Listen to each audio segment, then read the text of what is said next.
Obadiah is a finger pointing down the years, from Abraham to Jesus, to you and me.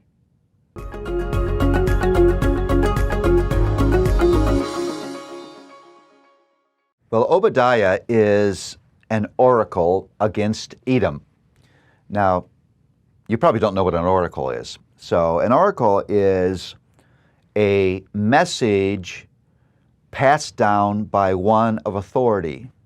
And Edom was a neighboring nation hostile toward Judah. The Edomites were the descendants of Esau. And that sort of brings the whole history of the Old Testament into focus. And so because of that, I would entitle Obadiah, Salvation is from the Lord. You would read through this set of charges against Edom and you would say to yourself, okay, Paul, your model that the gospel is in every one of these prophets has just been busted, because it doesn't seem there's anything you can ever find the gospel here in Obadiah. But it is there.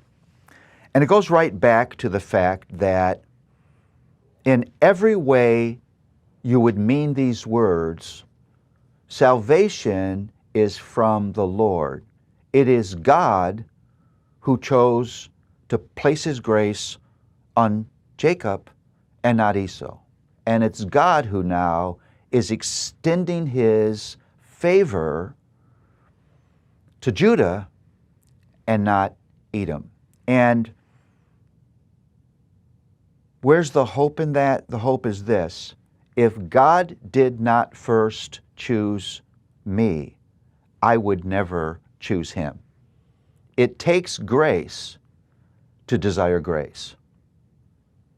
And unless God meets me in His grace, I would never ever desire His grace.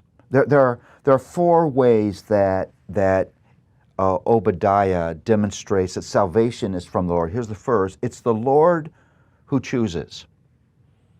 The remarkable message of the Old Testament is God will set His mercy on who He will set His mercy. You could not argue in any way, shape, or form, if you're ever faithful to the history of the Old Testament, that Israel deserved God's mercy. If you watch these people rebel again and again and again, do exactly what God has not asked them not to do, you would have to conclude these people do not deserve God's mercy. God chooses who He places mercy on. Second, the Lord is the final judge. Judgment is in the hands of the Lord. And that immediately drives us to the cross, because at the cross, God's judgment and God's mercy kiss.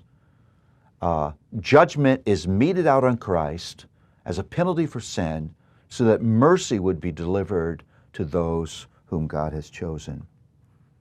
Third, the Lord defends. God will defend the people on whom He has set His mercy. He defends, He protects, He delivers. He fights battles for His people even when His people don't have the sense enough to fight those battles themselves. And then, finally, the Lord blesses. The Lord placed His blessing on Abraham. That blessing was extended to Jacob. That blessing was then extended to Judah. You can see the passing down of the blessing of the Lord. And we know out of Judah came Jesus Christ. And we know that in Galatians it says that those who are in Christ are now the heirs of the promises made to Abraham. Like other prophets, Obadiah is a finger pointing down the years, from Abraham to Jesus, to you and me. The unshakable chain of the blessings of God. He will not forsake those upon whom he has placed his favor. And he will continue to promote his redemptive plan till that plan is complete.